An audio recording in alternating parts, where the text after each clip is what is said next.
एक नारा लगाएं, राहुल गांधी, राहुल गांधी।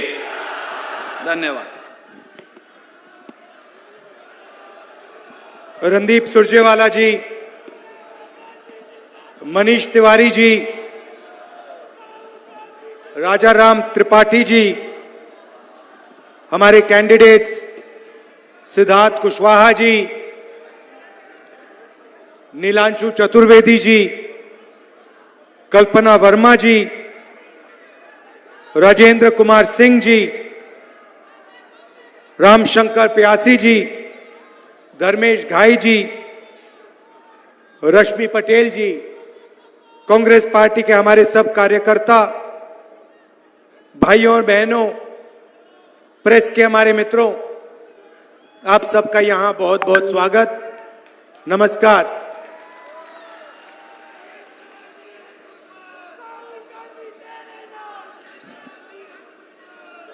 कुछ महीने पहले,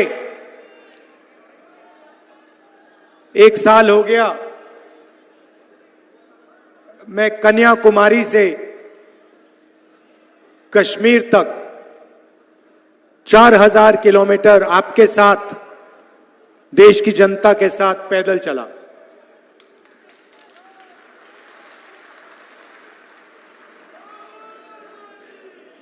बारिश में, गर्मी में, बर्फ में हजारों लोग एक साथ भारत जोड़ो यात्रा में चले।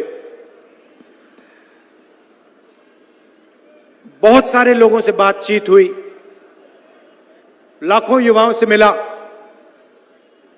किसानों से मिला, मजदूरों से मिला, छोटे व्यापारियों से मिला। और जब भी मैं किसी युवा से मिलता था, मैं उससे दो सवाल पूछता था। क्या पढ़े हो और क्या करने जा रहे हो या क्या कर रहे हो? जवाब मिलता था, इंजीनियरिंग कर रहा हूं, इंजीनियरिंग पढ़ी, डॉक्टरी पढ़ी, कोर्ट में काम करने के लिए लीगल स्टडीज की। और फिर जब मैं पूछता था, क्या कर रहे हो आजकल, क्या कर रहे हो, जवाब मिलता था, राहुल जी हम तो बेरोजगार हैं। जहां भी मैं गया, जहां भी बीजेपी की सरकार थी, सारे के सारे युवा, हम तो बेरोजगार हैं। देखना चाहते हो तो मैं दिखाता हूं। यहां पे बेरोजगार युवा जो हैं, हाथ उठा के दिखाइए। ये देखिए, हो गया काम। तो प्रदेश में जहां भी देखो बेरोजगार युवा आपको मिलेंगे। और जब मैं, भैया एक सेकंड बोलने दीजिए, और जब मैं उनसे पूछता था, अच्छा रेलवे स्टेशन में मुझे एक युवा मिलता है, कुली जो कपड़े पहनते हैं, लाल रंग के कपड़े पहनते हैं, लाल रंग के कपड़े पहनते हुए मुझे मिलता है। मैंने बातचीत शुरू की। मैंने कहा, कुली बनने से पहले तुम्हारा सपना क्या था? कहता है, राहुल जी मैं इंजीनियर बनना चाहता था। मैंने पूछा क्या हुआ?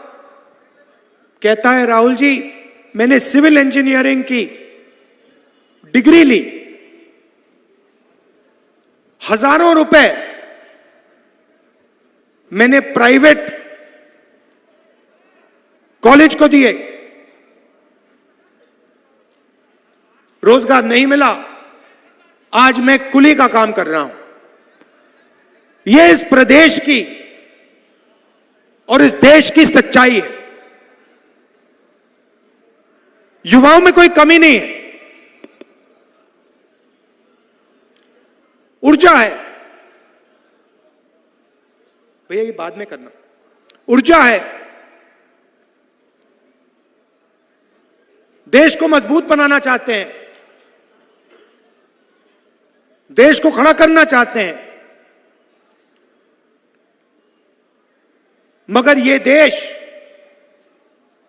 करोड़ों युवाओं को रोजगार नहीं दे पा रहा है। तो सवाल उठता है, यह हो क्यों रहा है? युवाओं में कोई कमी नहीं है। अगर कमी होती तो हम कहते देखो भैया, युवा काम नहीं करना चाहते, युवाओं में कमी है इसलिए रोजगार नहीं है। मगर युवाओं में कोई कमी नहीं है। दुनिया के सबसे कर्मठ होशियार युवा हमारे देश में है, इस प्रदेश में है। लाखों युवाओं से मैं मिला हूं, कोई कमी नहीं है।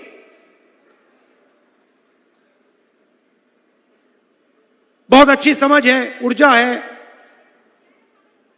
मगर रोजगार नहीं।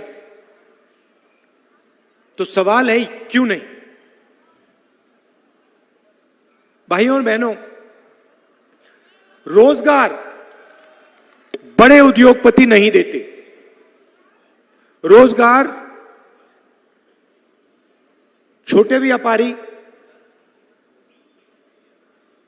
जो स्मॉल एंड मीडियम बिजनेस चलाते हैं, जो small scale medium scale manufacturing करते हैं, जो दुकान चलाते हैं, ये लोग रोजगार दिलवाते हैं। ऐसे हिंदुस्तान में पहले लाखों छोटे छोटे यूनिट हुआ करते थे। कोई लोहे का काम करता था, कोई छोटी ऑटो कंपोनेंट्स का काम करता था, मैन्युफैक्चरिंग करता था। छोटे छोटे छोटे छोटे लाखों यूनिट्स थे, ये हमारे युवाओं को रोजगार देते थे।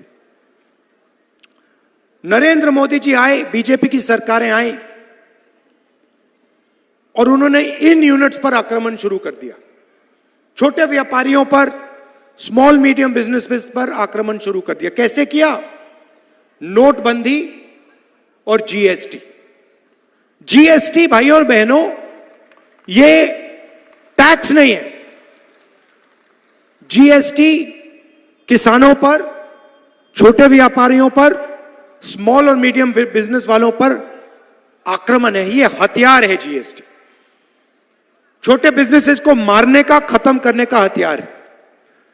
पहली बार हिंदुस्तान में, पहली बार किसान टैक्स देता है।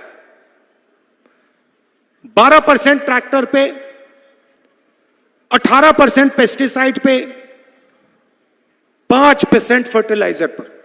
हमारा किसान जो इस देश की रीढ़ की हड्डी है, वो जीएसटी में टैक्स देता है। और पूरा देश जीएसटी में हर रोज पैसा भरता रहता है।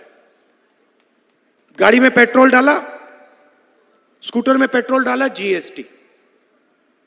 कपड़े खरीदे, जीएसटी। स्कूटर खरीदा, जीएसटी। किसान खेत में काम कर रहा है, ट्रैक्टर चला रहा है, जीएसटी। जीएसटी कौन देता है? जीएसटी देश की गरीब जनता देती है। और सुनिए, जीएसटी ओबीसी वर्ग देता है, दलित वर्ग देता है, पिछड़ा वर्ग, आदिवासी वर्ग देता है, और जनरल वर्ग के गरीब लोग जीएसटी देते हैं।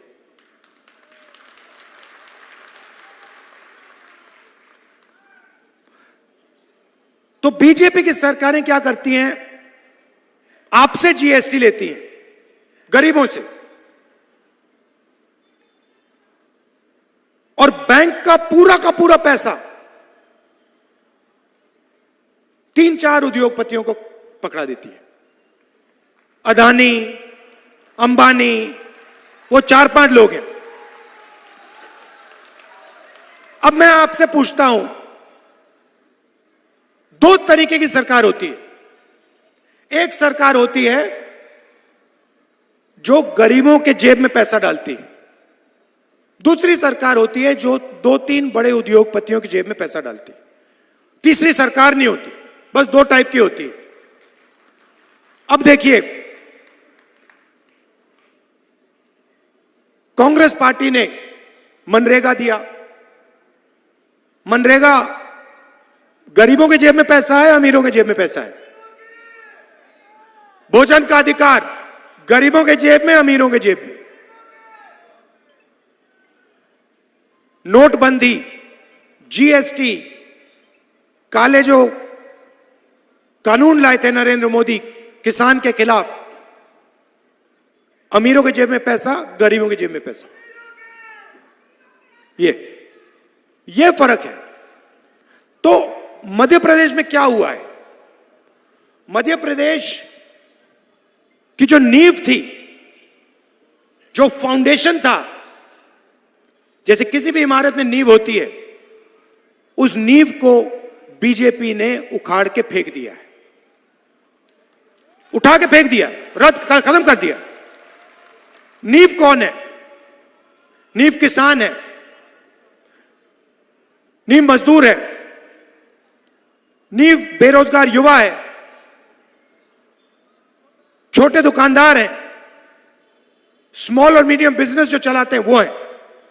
और इन सबको पिछले 15 साल यहां पे बीजेपी ने खत्म कर दिया है। छोटा सा आपको उदाहरण देना चाहता हूं। पास में छत्तीसगढ़ है। कुछ दिन पहले कैंपेन में मैं 10-15 किसानों से मिला और मैंने एक किसान से सवाल पूछा। मैंने पूछा, भैया एक बात बताओ, आपकी जमीन, उसकी जमीन पास में थी। मैंने कहा, भैया बताओ, ये आपकी जो जमीन है इसका रेट क्या है? मैं हैरान हो गया। किसान मुझे कहता है, राहुल जी मुझे रेट नहीं मालूम। मैंने कहा, भाई तुम्हें रेट नहीं मालूम? तुम्हें रेट क्यों नहीं मालूम? अपनी जमीन की रेट क्यों नहीं मालूम? कहता है, राहुल जी मैं तो इसको कभी बेचूंगा नहीं, मैं बेचना नहीं चाहता जमीन को। अगर मैं बेचना नहीं चाहता तो रेट का क्या मतलब? तो मैंने कहा, बेचना क्यों नहीं चाहते हो? कहता है, राहुल जी मुझे यहां पे धान के लिए 3,200 रुपए प्रति क्विंटल मिलता है। बीजेपी की सरकार थी, डर लगता था, कर्जे में जीता था।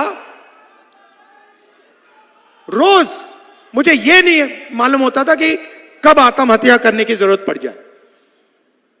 भाइयों और बहनों, मध्य प्रदेश में 18,000 किसानों ने आत्महत्या की है पिछले 18 साल।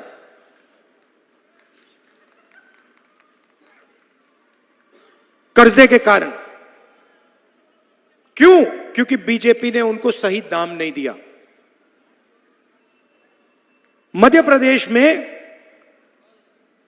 किसान को सही रेट मिलता ही नहीं है। सही रेट मिलता नहीं है, कर्जा लेना पड़ता है, जमीन बेचनी पड़ती है। छत्तीसगढ़ में किसान कहता है, भैया हमें अपनी जमीन का दाम ही नहीं मालूम। वहां पे स्टेज में पिछले इलेक्शन में और यहां मैंने वायदा किया था, छत्तीसगढ़ में मैंने कहा था कि देखिए धान का रेट, 5 साल पहले की बात कर रहा हूं, धान का रेट 2,500 रुपए प्रति क्विंटल छत्तीसगढ़ के किसानों को गारंटी करके मिलेगा। पहला वायदा। दूसरा वायदा, छत्तीसगढ़ के किसान का कर्जा माफ होगा। तीसरा वायदा, हर महीने मजदूरों के बैंक अकाउंट में छत्तीसगढ़ की सरकार सीधा पैसा डालेगी। ये 3 वायदे किसानों मजदूरों को किए मैंने, और ये हमने पूरे कर दिए। अब हुआ क्या? नहीं, अब हुआ क्या?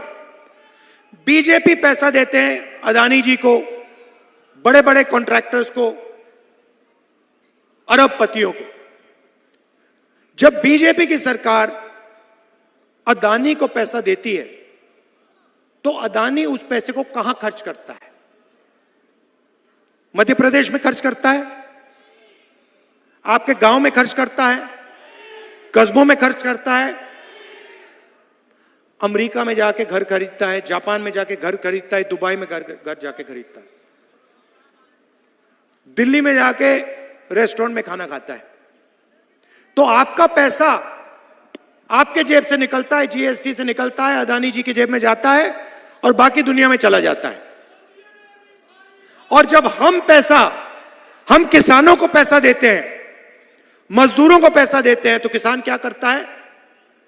छोटे दुकानदार के यहां जाता है, गांव में, शहरों में, और माल खरीदता है।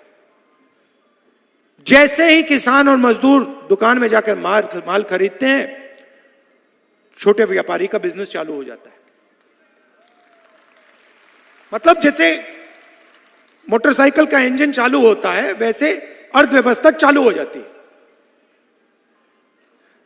तो आज मध्य प्रदेश में किसान डरा हुआ है, मजदूर डरा हुआ है, छोटा दुकानदार डरा हुआ है, छोटे व्यापारी डरे हुए हैं, क्योंकि आपकी जो अर्थव्यवस्था है उसका इंजन चालू नहीं है। और इस भाषण में आपको यह बताना चाहता हूं कि हमारा लक्ष्य जो हमने छत्तीसगढ़ के किसानों के लिए किया है, वो हम मध्य प्रदेश के किसानों और मजदूरों और छोटे दुकानदारों के लिए करना चाहते हैं।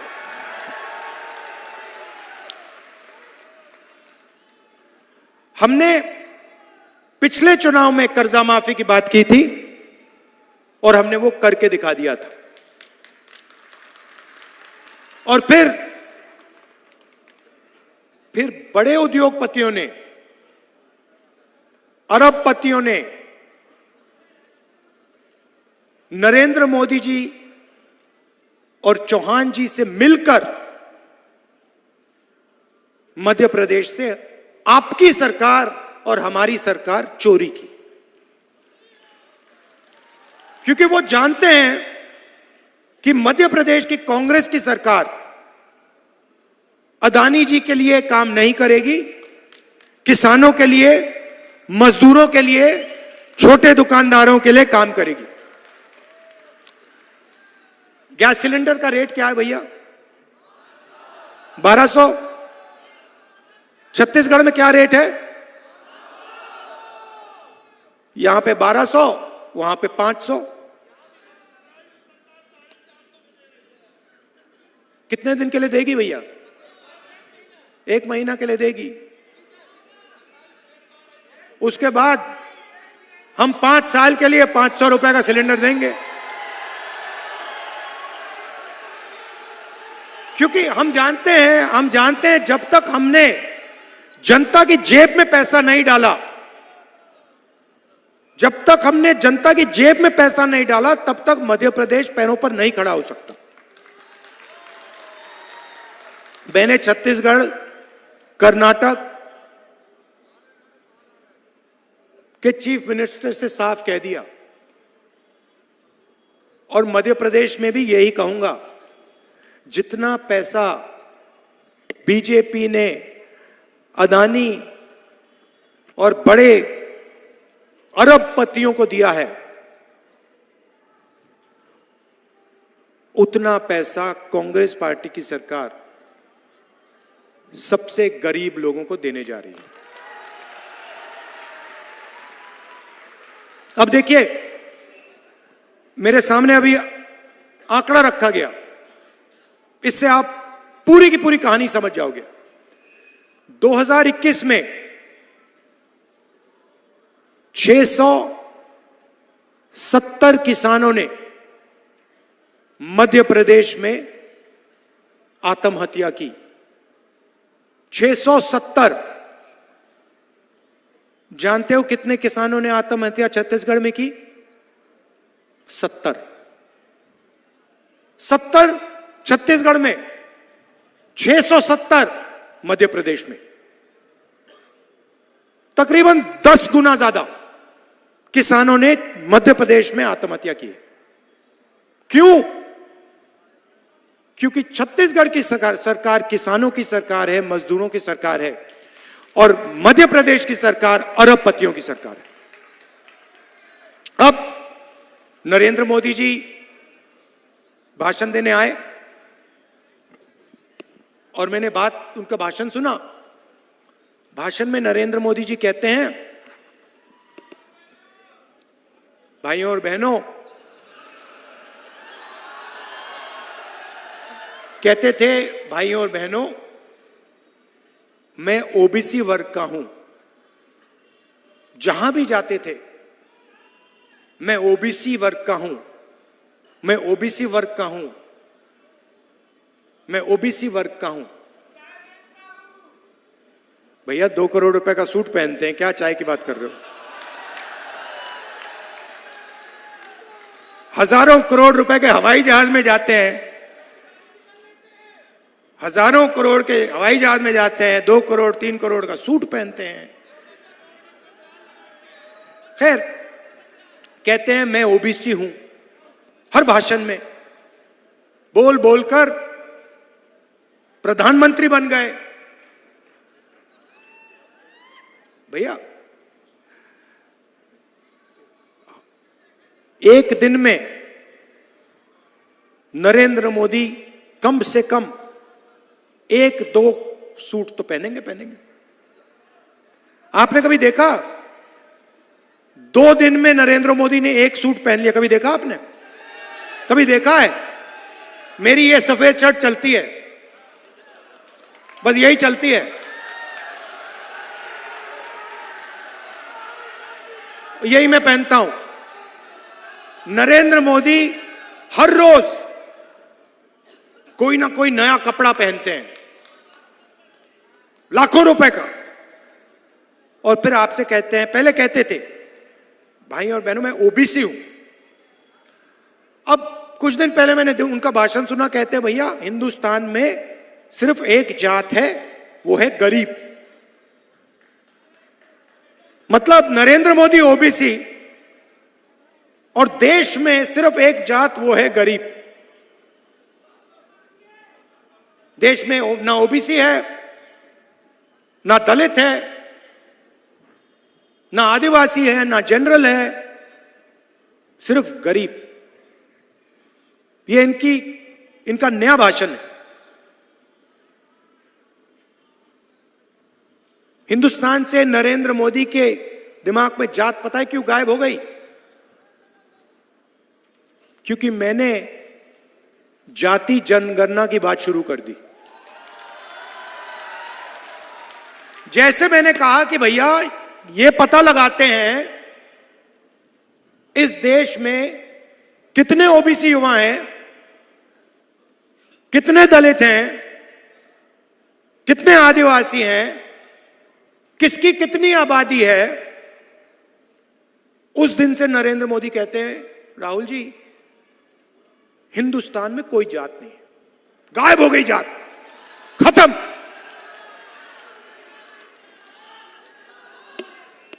क्यों? क्योंकि वो ओबीसी युवाओं को, दलित युवाओं को, आदिवासी युवाओं को, जनरल युवाओं को देश की सच्चाई नहीं बताना चाहते।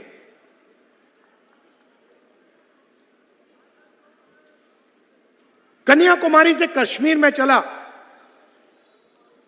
मेरा एक्सपीरियंस है सबसे ज्यादा मुझे ओबीसी वर्ग के लोग मिले। जहां भी मैं गया सबसे ज्यादा ओबीसी वर्ग के लोग मिले।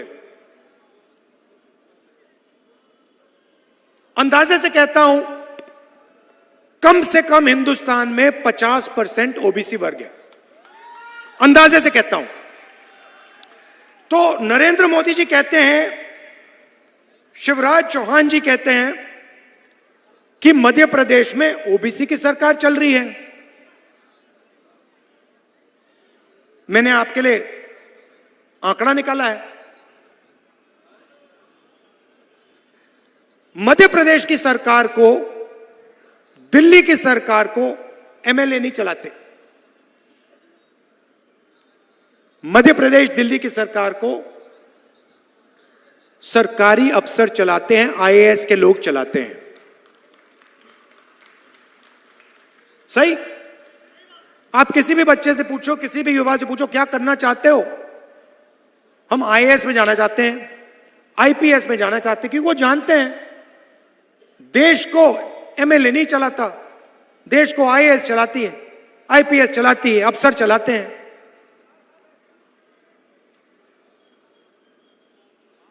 तो मैंने सवाल पूछा, मध्य प्रदेश को 53 सेक्रेटरी चलाते हैं, सरकारी अफसर हैं। मध्य प्रदेश का पूरा बजट जो है, इसको ये 53 लोग बांटते हैं। तो मैंने पता लगाया, मध्य प्रदेश में ओबीसी की सरकार है। मैंने सुना है ओबीसी की सरकार है। तो अगर ओबीसी की सरकार है तो 53 ऑफिसर में से ओबीसी होंगे? नहीं होने चाहिए ना भाई और बहनों। 53 में से आप जानते हो कितने अफसर हैं ओबीसी वर्ग के मध्य प्रदेश में? जहां नरेंद्र मोदी, शिवराज चौहान जी आपसे झूठ बोलते हैं कि ओबीसी की सरकार चल रही है, आपको मालूम है कितने हैं? 53 में से एक। 53 में से एक अफसर ओबीसी। अच्छा, मजे की बात सुनो,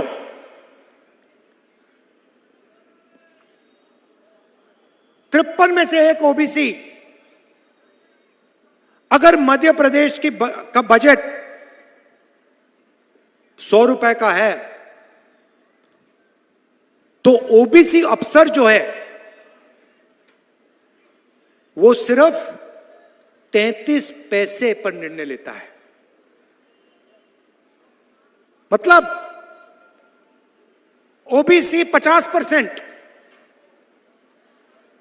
आपकी आबादी 50%, आपकी भागीदारी 100 रुपए में से 33 पैसा।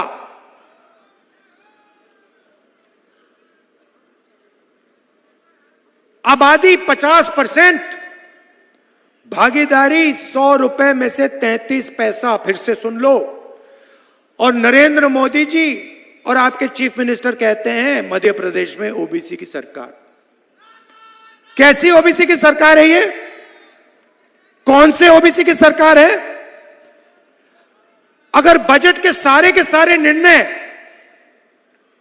53 अफसर लेते हैं और उन 53 में से एक ओबीसी है और बजट का 0.3% निर्णय ओबीसी ले रहे हैं, तो ओबीसी की सरकार कैसे?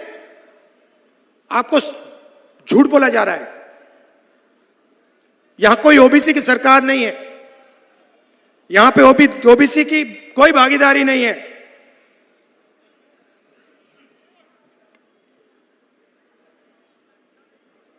इसीलिए नरेंद्र मोदी जी ने अब कहा है कि हिंदुस्तान में अब सिर्फ एक ही जात है, वो है गरीब। क्योंकि नरेंद्र मोदी आपको सच्चाई नहीं बताना चाहते। नरेंद्र मोदी हिंदुस्तान की सच्चाई ओबीसी वर्ग को नहीं बताना चाहते, और मैं हिंदुस्तान की सच्चाई ओबीसी वर्ग को बताना चाहता हूं। मैं ओबीसी वर्ग को कहना चाहता हूं कि आपकी आबादी 50%, आपकी भागीदारी 0.3%। शर्म की बात है। नरेंद्र मोदी इस बात को छुपाना चाहते हैं। इसीलिए अपने किसी भी भाषण में नरेंद्र मोदी जनजाति जनगणना की बात नहीं कर सकता, क्योंकि नरेंद्र मोदी जी का रिमोट कंट्रोल अदानी जी के हाथ में है। भाइयों और बहनों, रिमोट कहीं और है।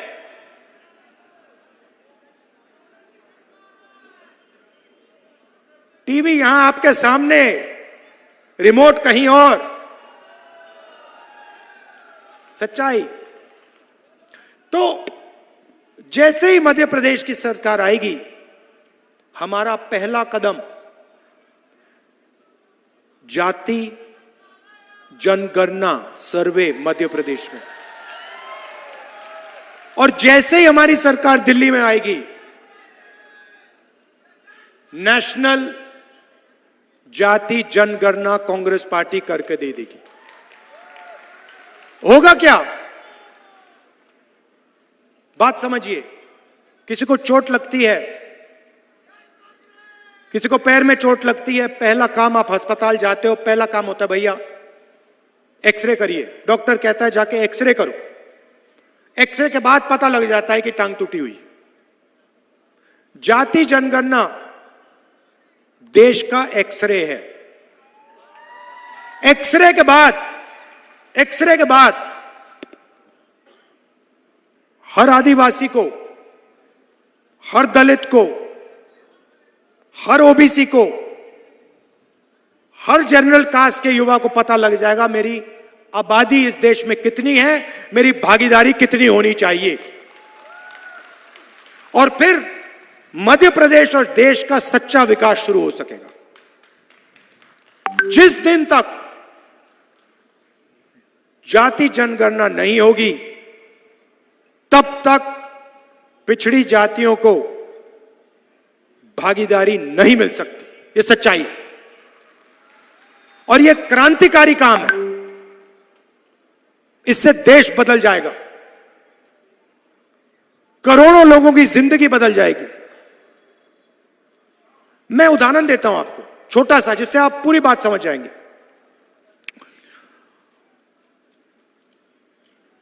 कन्याकुमारी से मैं कश्मीर चला, रास्ते में मुझे हजारों किसान मिले।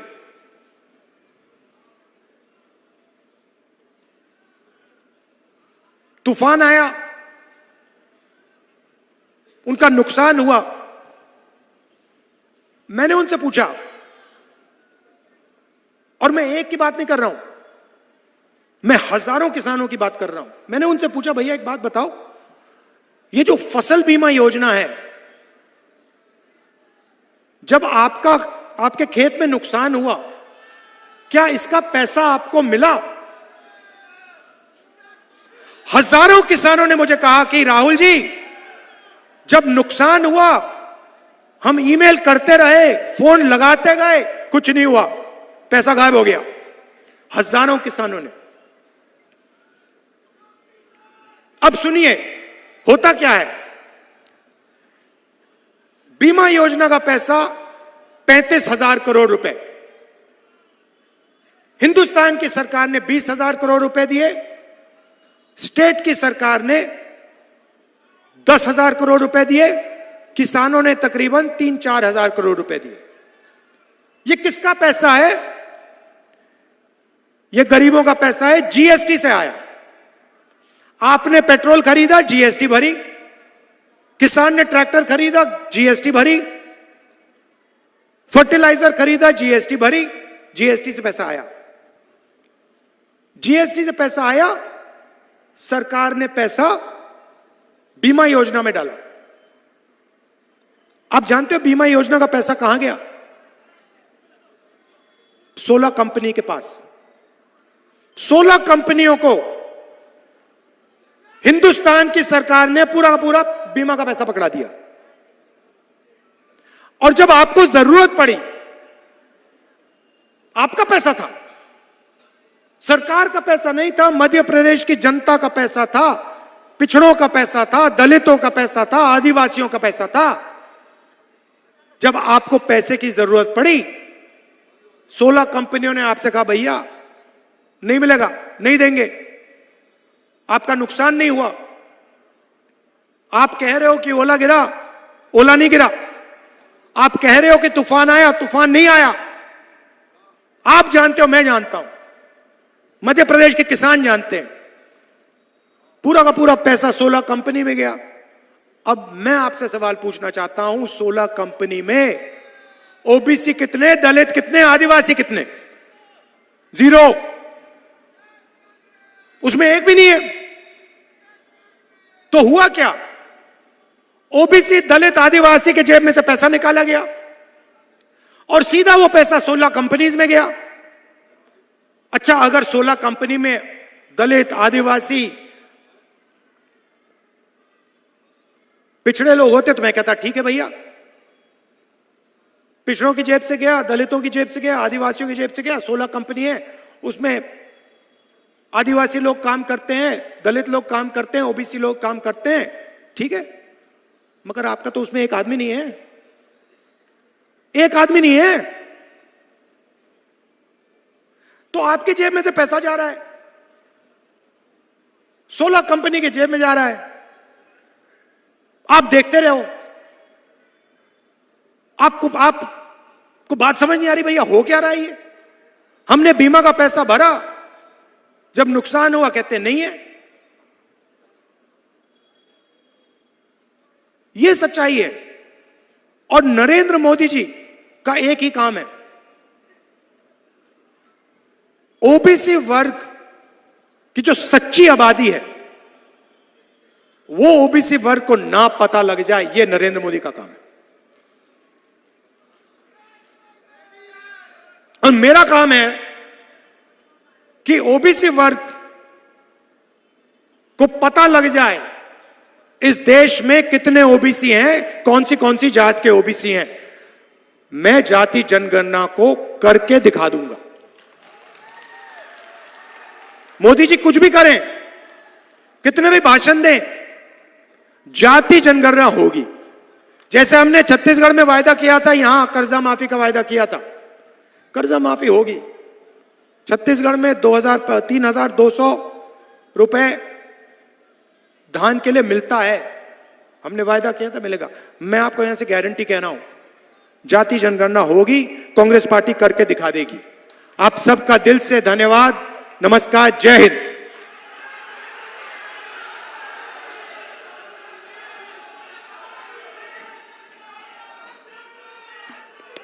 आप चुनाव का समय है, धनतेरस और दिवाली की शुभकामनाएं। आप सबको बहुत बहुत शुभकामनाएं। नमस्कार। राहुल गांधी, मैं जिला शहर कांग्रेस कमेटी के अध्यक्ष मकसूद अहमद जी से अनुरोध करूंगा कि यहां पे सबका राहुल गांधी जी का और यहां पे आए हुए अपार जनसमूह का स्वागत करें। आदरणीय हमारे नेता राहुल गांधी जी, यहाँ पर उपस्थित हमारे सभी वरिष्ठ जन, सभी कांग्रेस के प्रत्याशीगण और सभी जिले से आए हुए ब्लॉक कांग्रेस कमेटी, महिला कांग्रेस, सेवा दल, एनएसयूआई, युवक कांग्रेस, सभी पदाधिकारी, सभी मंडलम सेक्टर के आदरणीय साथियों और इस सतना जिले की विधानसभा, प्रत्येक विधानसभा से आए हुए सभी सम्मानित नागरिकों का मैं हृदय से आभार व्यक्त करता हूं कि आपने जो पैगाम हमारे नेता का लिया है वो आम मतदाता तक पहुंचाते हुए सतना जिले की 7 सीटों से कांग्रेस का परचम लहराते हुए हमारे नेता के विश्वास को एक मोहर लगाएंगे।